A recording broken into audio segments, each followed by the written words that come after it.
the sound of saints on higher ground, okay, is a powerful thing. A powerful thing. How the Lord can make your feet like hinds feet and cause you to walk in your high places. He can bring you to places in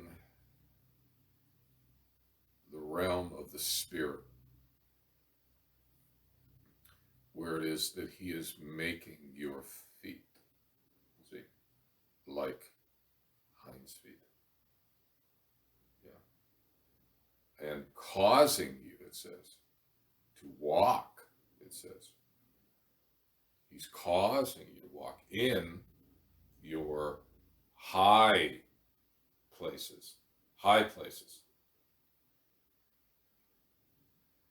So the profundity of Abba looks, and he looks over to the east, and he sees this man named Abram, which means father of height. But he calls him out. He said, I caused you to come out of there. I caused you, it says, to come out of that city. Yeah. I caused you. And he begins this journey, and he crosses over. Physically, he's walking across the Euphrates to enter into a new place. Okay. But see, you have to look at this as being God. You know, there's a call of God on his life, and he's bringing him, yes, into a land, but he's bringing him further and further into the high places with him. Because when you're walking like Enoch with God, you can walk in such an extent that if your feet are in the high places, the next thing you know, the next step you take, you're with him. Enoch. Mm-hmm. You can be in such a high place, okay, that the next step you take, Enoch takes in the realm of the Spirit, he walks out of this realm into the next and is gone. Now it says God translated him, which simply means to take you from one place to another. You know, he took you from here to there, you know. But again, you know, God took Abraham from a place and brought him into a place. And when we, again, it's the sound, see, you know, Ruth has a decision to make when she is faced with loss, loses a husband, and is faced with really a decision as it regards her future. And, you know, her mother-in-law is speaking and saying, you know, go back to your mother, go back to your land, go back to your mother, go back to where you're from. And, you know, and she has to make a decision whether she is going to settle for what is common,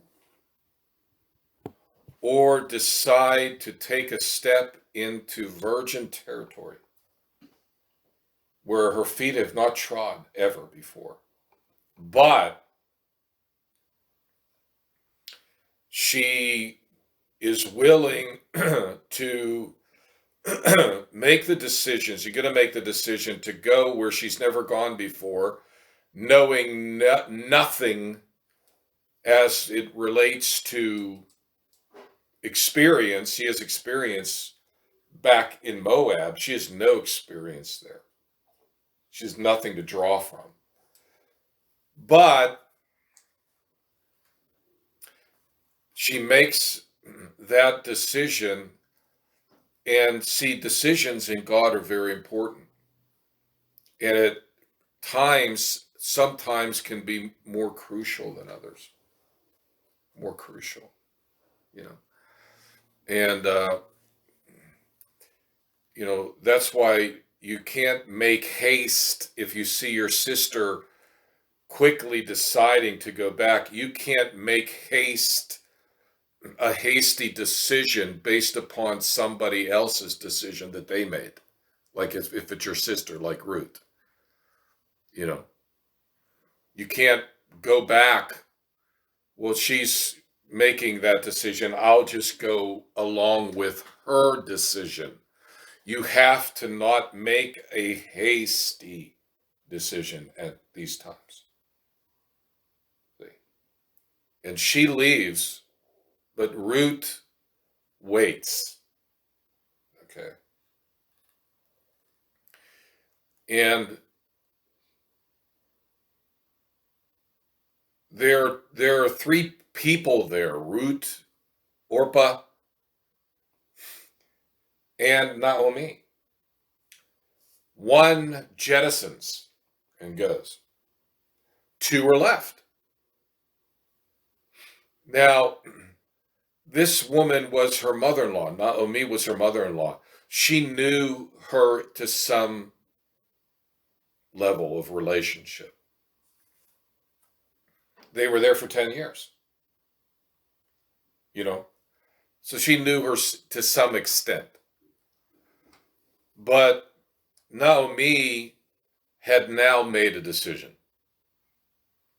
Independent, there's no one there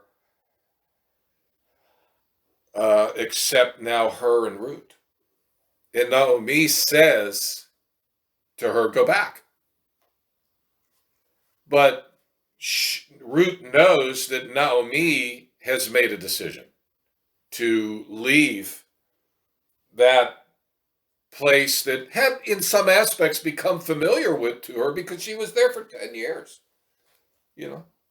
So if you're in Moab for 10 years, you can assimilate into that culture. Just like, if you're in Egypt for 4 years, I guarantee you Israel had picked up the culture of Egypt, and you assimilate into their habits and into their ways of that, the customs and habits of the culture that you're living in.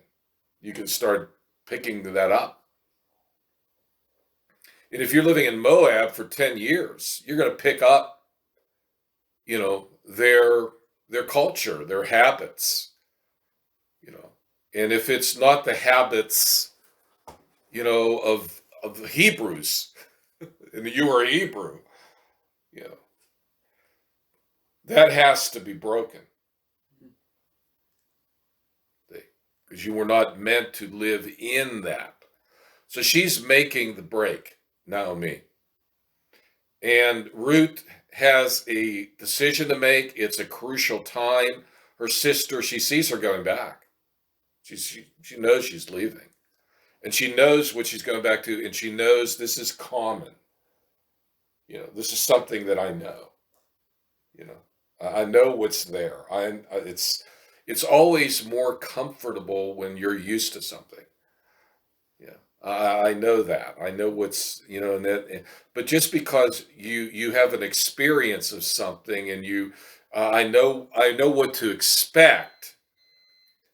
See, doesn't mean that is the right choice to make. Oftentimes it's the wrong choice to make because you're not walking by faith. See?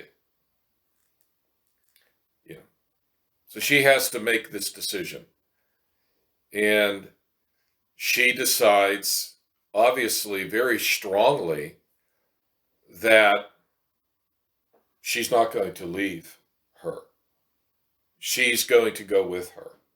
And not only is she going to go with her, she has already made the decision, which is very interesting, where sometimes you have to drive stakes into the ground. Sometimes you have to take, it's like, well, let's just set up camp here, and maybe you're just like, but when you drive stakes into the ground, it's like, you're really serious about staying. It's like putting roots down, we say. And when she says, the only thing that's going to separate you and me is death, that's like putting the stake down. okay, into the ground. And she has not only made up a decision, but she's made a decision as far as, I'm not going to leave you. The only way I'll leave you is by death. That's really putting the stake down. And see, God sees these things. Yeah. He sees the commitment. He watches to see the commitment. I remember reading in a number of years ago about this person. They went into this country, foreign land, and it was just a stronghold. Nobody was getting saved, and he had gone there, to try to bring the gospel, and others had tried but failed, and left. And the Lord spoke to him one day, and it was like basically, challenging him, are you here to stay, or are you here just to visit, kind of thing, you know? And he was at that point kind of like, well, let me see how things work out, and if not, I'll leave, kind of thing. But the Lord was challenging him, are you staying here, or are you going to leave? And the Lord, and then he had made a decision within his mind and heart. If nobody comes to you, I'm staying, I'm putting the stake down, I'm putting roots down here, I'm going to stay here. And when he did that in his heart and made a commitment, then the Lord began to move and open up that place to him, and people started getting saved where for years they weren't getting saved. Mm. But the Lord was looking for someone who would put stakes down. Mm. That would say, I'm not leaving here. But all these other people have come and gone when nothing worked out. It's kind of like the Lord said, well, people have come and they've left, but they've not really been committed to stay here. And these are like, I'll stay here. And I think if I remember correctly, he basically said to the Lord, I will stay, I will die here. Yeah, I'm not leaving. And when he made that commitment, the Lord began to open that thing, and it just started really moving. So the Lord looks at the heart. He looks to see how committed you are. And he knows if you're all in or not. He knows that. He knows if you have 1 foot in and 1 foot out. Yeah. And it's kind of like Eliah when he comes to Elisha, and he's there, and he's kind of like, well, let me go back and say goodbye. Yeah, what have I done? That's what Jesus himself said. You can't put your hand to the plow and look back. If you do, you're not fit for the kingdom. You're not worthy or fit for it. So Ruth basically puts her hand to the plow, states, I am committed to the point that the only thing that will separate you and me in this relationship is death. And then the decision's made and they begin. But see, when that decision's made by her, in the realm of the spirit, you have to see the Lord now making her feet like hinds feet, and causing her now to come into her high places. Those places that she could never reach on her own. Those places that she never knew were there or existed. Because see, the life lived in Jesus is an abundant life, but it is the high life. It's not a low life. It is the high life. It is that which is beyond your scope to be able to comprehend. And Ruth takes off with Naomi, and her feet are now being made like hinds feet, causing her to come into her high places where she treks, with Naomi, and can too walk Yechad, together as one unless they be agreed.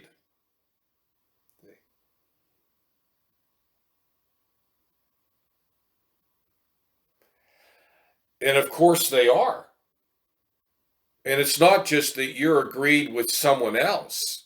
You both are agreed with God as to what he has appointed for you.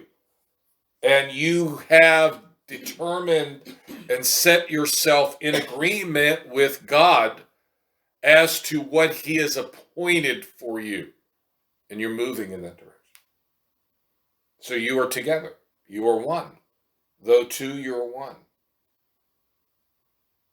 And now these two women, if you could see in the realm of the spirit, God is making their feet like hinds feet, and he is now going to cause them. God can cause you to walk in your high places. And the next thing you know is, see, there is human assistance, but then there is divine assistance. Human beings can assist you in something. But see, when God assists you, or he gives you angelic assistance, which is not human. See, God can assist you to see that you come into these high places, so that he can give his angels charge over you, so that he can watch himself over you. And when you come into Bethlehem and it's barley harvest, the beginning of the year, and you want to go, you need food, you come back and you glean in a particular field. But whose field is that? It is the field of a man named Boaz, who is a man who fears the name of Yahweh there, okay, and is a man of prominence. Okay. But see, there's that connection. See, when she stays in connection with Naomi, that leads to another connection. It leads to connecting to a particular field and to the man that owns the field. So one connection led to another. And that's really your steps ordered by the Lord, because your company is ordered by the Lord. The steps of a good man or woman are ordered by the Lord. The company or companionship of a good man or woman. Who is a good man or woman? A good man or woman is like Ruth, where you are not considering yourself but someone else. You're considering your mother-in-law. You're considering serving someone. That's a good man or woman in the Lord's sight. And he will order your companions. See? And he orders the steps of Ruth, and he orders her company, and she meets Boaz. See, when you are able to be humble enough to honor the one or ones that God wants you to honor, it will lead to God causing you to come into places, high places. If you cannot honor or respect Naomi, for instance, you cannot expect from God him to move and act on your behalf, because God looks at to see if there is honor present. If there's honor, You say, "Oh, I honor you," but you can honor someone with their lips, your lips, and your heart actually be far from someone. These people honor me with their lips, but their heart is far from me. Their worship of me is in vain, he said. Vanity. See? Because the honor is not in the heart. And Ruth has the honor.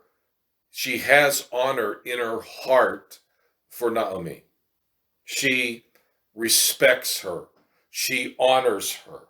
That's present in Ruth. You must have honor in you and give honor to whom it's due in order for God. It's like one of the ingredients, like in a you're baking something. It's not just one ingredient. There can be 3 or 5 or 8 ingredients. Well, there are these ingredients in God. See, there's that which is necessary to be in your heart in order for the Lord to put together that which it is that He's designed for you. You can miss an ingredient, can't you? You can miss honor. God said, "You're missing honor." Well, let me get that in there, in my heart. You're missing this, and let me get that in there. You know, you're not honoring your parents. You're not honoring, to whom honor is due. Uh, it's missing, and you can't expect God to act on your behalf and cause something to happen in your life from Him if that's missing. See, if I am a father, where is the honor due me? God said through Malachi to His people. So they were missing honor. And because of honor being missing in their hearts, they were actually missing out. There you could see there was a devourer in the land eating. See. But see, when you have something in your heart that you're missing and you put that in your heart, I'm going to honor you. See, that's now oftentimes what's needed in order for God to begin to cause something to happen in your life that is now going to bring you forward, whereas before you were just kind of stuck in the mud, not moving, spinning your wheels, not understanding why things aren't working out. Really. Not digressing, but the woman at the well, she is another example. It's like of causing you to walk in your high places. Yeah. He makes my feet like hinds feet. He causes me to walk in my high places. Well, the woman at the well is really, you have to look at her, she's in a low place. Okay.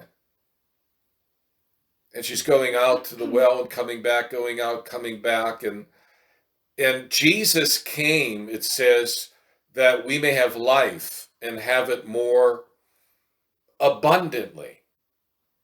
An abundant life. See? So it's more than what you could have asked or imagined. That's abundance. Abundance is not one fish in the sea.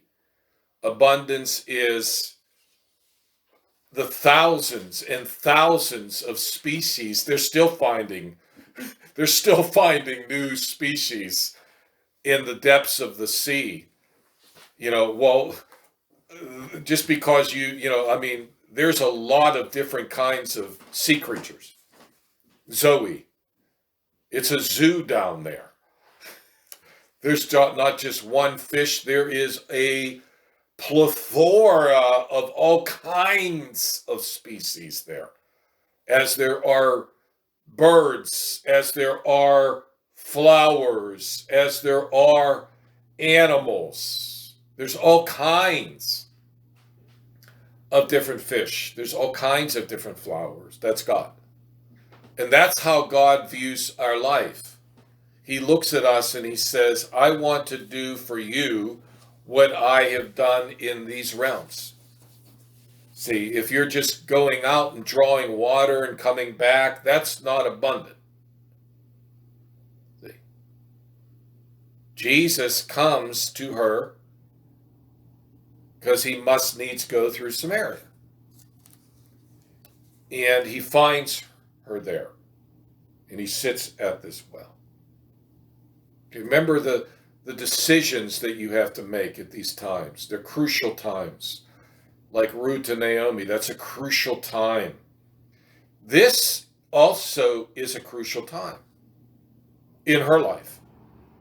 Because this is not just an ordinary common man who has just happened to show up at her workstation. This is Jesus, who has been led there by the Spirit of God, and now is in her realm, in her workstation, in her life as such. Although he's not yet in her life completely, he's very, very, very close because he's now in the proximity of her. And in some respects, he's knocking. He's going to start knocking on her door. The word delet in Hebrew means the leaf of a door. That which hangs or swings on hinges or a post and can be opened or shut. It derives from the root verb dalah, which means to hang down, and includes the idea of letting down to draw out, as with water from a well. A bucket in Hebrew, dali, comes from that root, as it hangs on a rope to draw water from the well. No bucket, no water. Let down a rope into a well and bring it up and see what good that's going to do. You need something on the rope, a bucket, dali, which comes from the root dalah, which comes from delet, and it's hanging down to draw water from the well. So she has a bucket there, and she lets it down, and it hits the water, and she maneuvers it to fill it, and she brings that up. Okay, it's like a fisherman letting down his nets into the sea to draw out of the sea fish. She's letting her bucket down into a well and bringing up what is necessary, water. So the bucket, dali, comes from this root dalah, and it means it hangs on a rope to draw water from the well. With the idea of drawing out comes the idea of freedom. When something's drawn out, it's free. Now you say, well, a fish drawn out of the water is not free, it's dead. But in Psalm 30, verse 2, it says, David said, I will extol you, for you set me free. That word is, you have drawn me out. You have lifted me up. Proverbs chapter 20, verse 5, that word in Psalm 30, verse 2, it's used in Proverbs 20, verse 5, and it's used of a man of understanding, drawing out counsel from the heart. It's Jesus, who's a man of understanding, going into her realm, her place, and drawing out of her what no one knows is in there. You've had 5 husbands, haven't you? See, and that's hidden in her heart. Remember, she goes to the well, she lets down the bucket. Remember, Jesus asked her for drink. You don't have anything you have nothing to draw from. He's not there. There's no record of him ever drinking from that well. Because she said, you don't have anything to draw from. There's nothing that you come with here that I would be able to let it down and give you something to drink. Or, you have nothing. There's no record that Jesus ever drank a cup of water. Because he wasn't there for a drink. He was there to draw out of her heart what was there to set her free. Jesus went there to let down this bucket as such. He was a man of understanding that could draw out of her heart what was hidden there. And when she let him take that out, she was free. Because what was in her heart was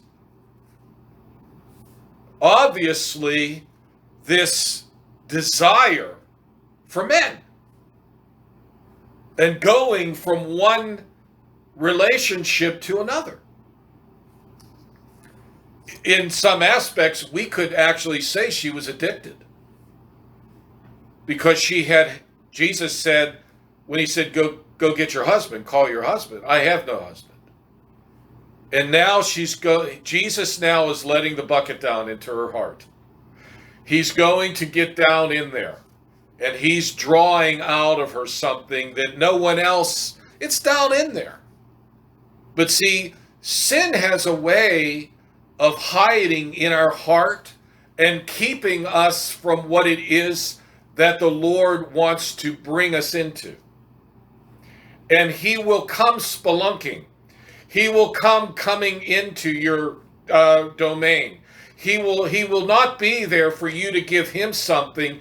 He's there to come into your life and to draw something out of you that's in there. That when he gets that up and out of you, you are free. Because Proverbs 20 verse 5 is that word, you set me free, you drew me out. That's what that woman could say after Jesus said, you speak the truth. You have not had 5 husbands. The fact is, you have had 5 husbands. You said, I don't have a husband.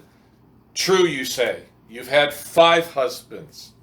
See, Jesus is not afraid to reveal to the woman what's hidden. And the man that you are living with is not your husband. And she says, I perceive that you are a prophet. But see, Jesus was going to he went there to draw something out of her. She was going to draw water out of a well. He went to let down something in her heart to bring it up out so that she could be free.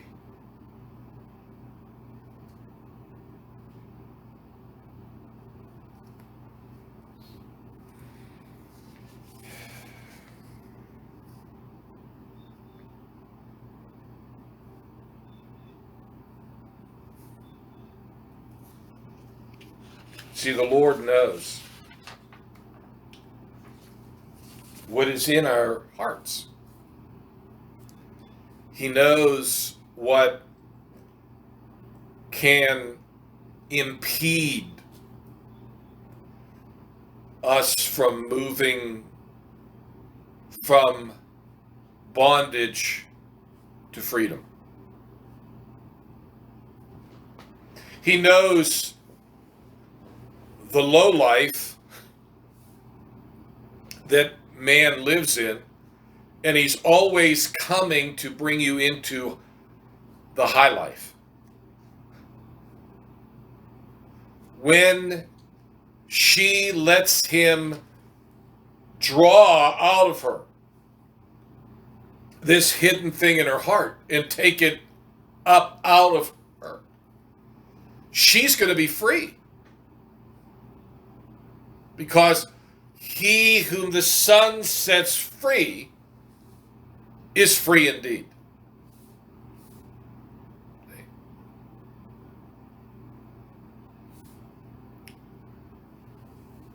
That's why Jesus, in Revelation, the seventh church in Asia, Laodicea, he said, behold, I stand at the door and I knock. Yeah. If any man opens that door, see, you have to open it. I will come in. It's like Zacchaeus. There's things in Zacchaeus' heart that Jesus says, I have to eat at your house. I have to eat with you today in your house. And Jesus knows he's a sinner. And I believe other people know that Zacchaeus is a sinner too. But see, Jesus ate with sinners, but he didn't eat with sinners to commune with them in their sin. He ate with them in order to get out of their hearts what was hidden in there. When Jesus left Zacchaeus' house, and it was only a one-time meal, he was free. Zacchaeus was free. Because Jesus comes to draw out of you what should not be in you. And when that's taken out of you and you let him, a man of understanding, it says, draws out counsel from the heart. And Jesus is that man of understanding, and he knows how to draw things out of you. I mean, if Jesus sat down with you right now and you had things hidden in your heart, I assure you that he has ways of you of confessing. It's like Zacchaeus. Look, Lord, what I've stolen, I've give back fourfold. It's like he's like it's like somehow Jesus has had the ability to bring out of Zacchaeus what was hidden there. And it's coming out. It's all coming out. Hallelujah. And that's good when that's coming out of you, because now you're free. That's what Jesus comes for. He draws that out of you.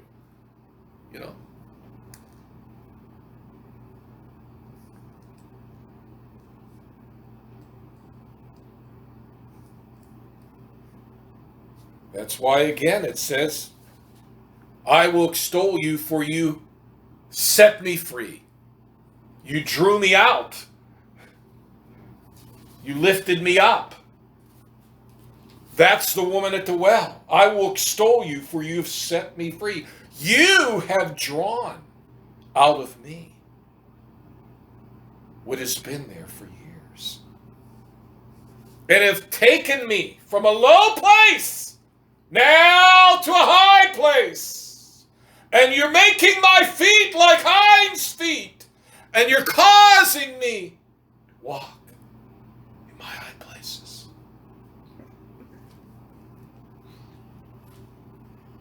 And she leaves her bucket, and she runs into the city and says, come, see a man who has told me everything about myself. Could this be the Mashiach? And all the lowlifes in Sychar, that town in Samaria. Lowlife meaning those who've been living in their sin, in the low place, come out to see.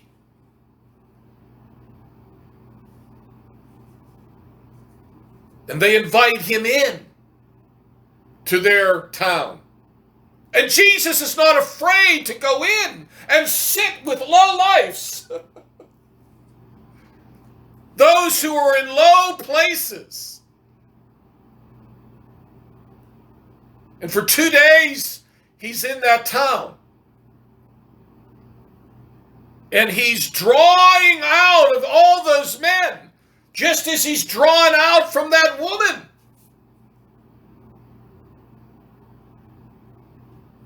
And when he leaves that town, which means drunken, cycle. I mean, he set that woman free, and he set those men free. And then he begins just to walk up to Galilee. Probably never got a drink from the well. I don't know. But see, Jesus doesn't come for water from you. He comes to give water to you.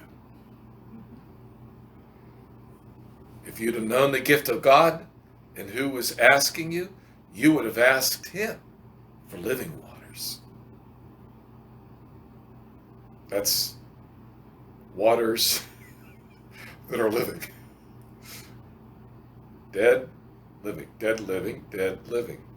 I would rather drink living waters than water from the Dead Sea, for instance. I don't think anyone who has a right mind would drink water from the Dead Sea. I've been there, but I haven't done that. I'm not going to do that. Yeah. You drink water, living waters. And those waters, you'll never thirst. So you see how the Lord, he comes that we may have life.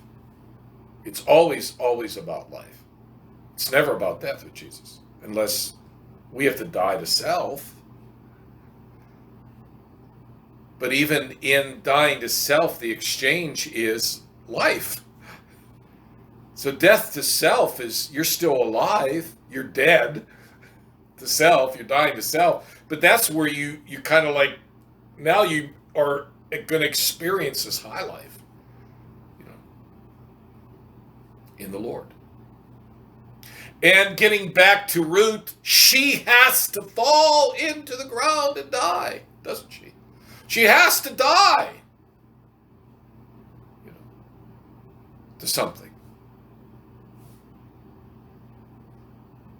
But see, when she falls into the ground and dies as such, it says if a seed falls into the ground and dies, it produces many seeds. If it doesn't, it just one. And she makes that crucial decision at a crucial time. But see, these moments, like Jesus coming to the well, these moments of these men,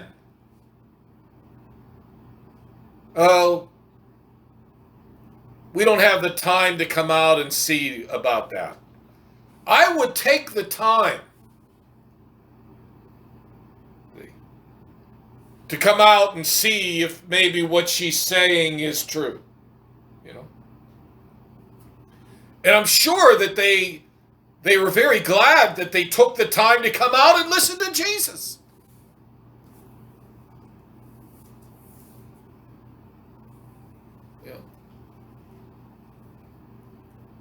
People have all kinds of time to do things, but how many of them take the time to consider the lilies or consider the sun, moon, and stars that you have made?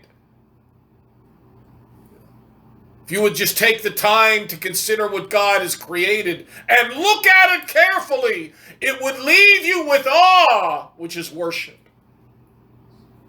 Begin to open your inward man's eyes to see that there is someone who is a creator, who created all of the details of every leaf and bird's wings and everything.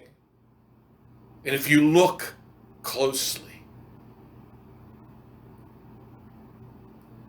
and recognize someone made this, someone created these things. They didn't just come out from a bang. It's too intricate. It's too detailed. It's too amazing. And you stand in awe of that, of the one who created it, the true and living God. That's worship. And you're on your way, child, to a high place. Because the Lord wants to bring us into these high places. And he has different ways of getting us there. Jesus is the way. But if Jesus tells you to consider the lilies, I would do that. There's a reason for that. And if you look closely at anything that Jesus tells you to look at,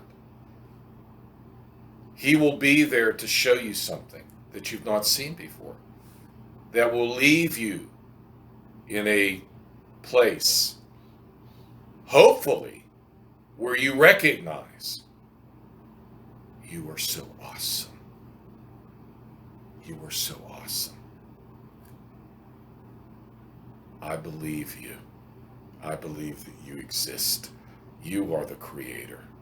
You are the giver of life. Your whole life can change, just like that woman's at the well. See, these are crucial times.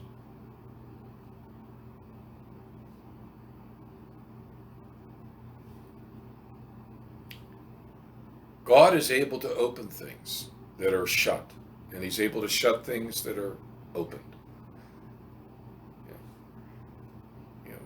If something's open and God shuts it, it says no man can open it. What I open, no man can shut, and what I shut, no man can open. Well, we're going to open up the businesses, Well, if the Lord shut them, you're not going to open them up.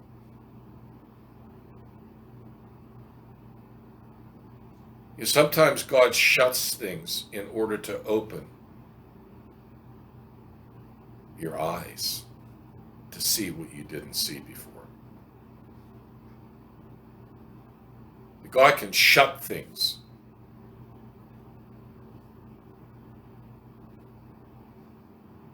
Things can be shut down and places can be shut. You think, oh, that's terrible. No. So you don't know yet. God can then be opening something to you that you didn't see before. Which now, if it's the Lord, now you're being drawn to something and someone that you weren't drawn to before. Because the Father wants us to come to him. Jesus said, come to me. But see, between you and Jesus, or the Father, God, there's a lot of things there that can keep you from coming. See?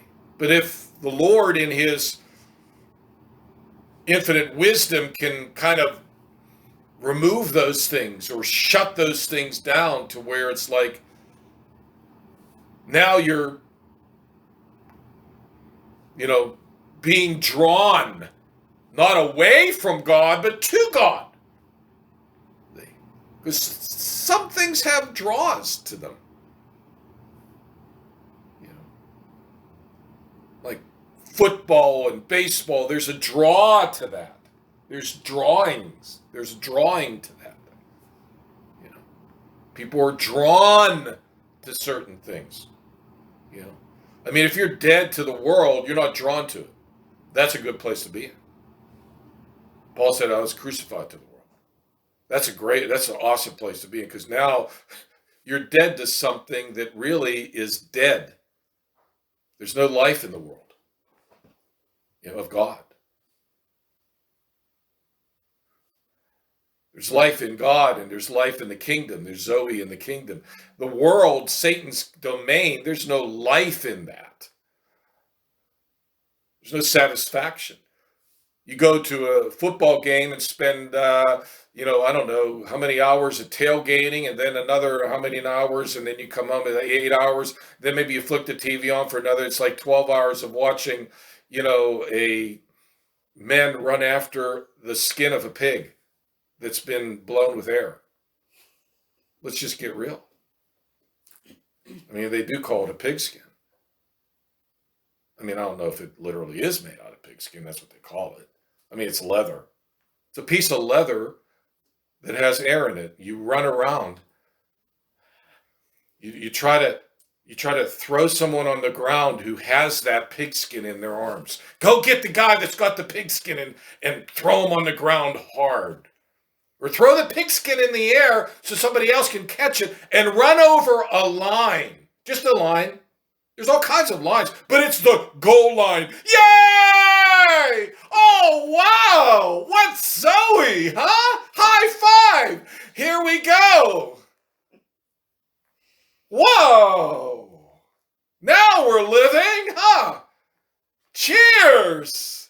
This is the high life. It's empty stadiums.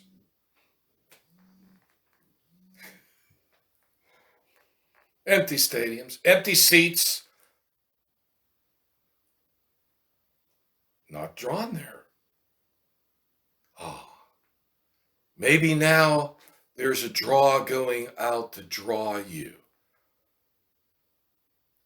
to the living one. Huh. Very interesting. How God, who is the living one,